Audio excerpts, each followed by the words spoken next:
এখানে অনেক ভাইরা বলে মোবাইল চালালে এত কিছু মনে পড়ে না, কিন্তু যখন নামাজে দাঁড়ায় আল্লাহু আকবার।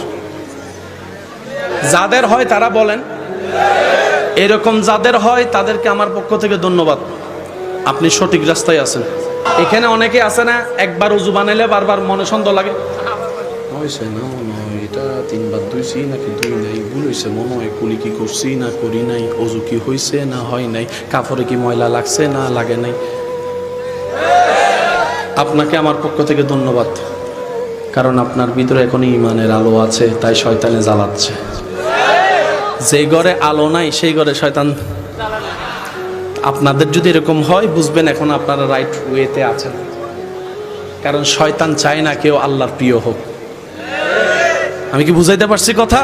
তো এরকম হলে মন ছোট করেন না যে নামাজ ঢুকলামই সব ধরনের চিন্তা চলে আসছে। আপনি শুকরিয়া করবেন, আল্লাহ আমি হয়তো তোমার পথে এগোচ্ছি, শয়তানে দেখতে ফেট জ্বলে তো আমাকে জ্বালাচ্ছে।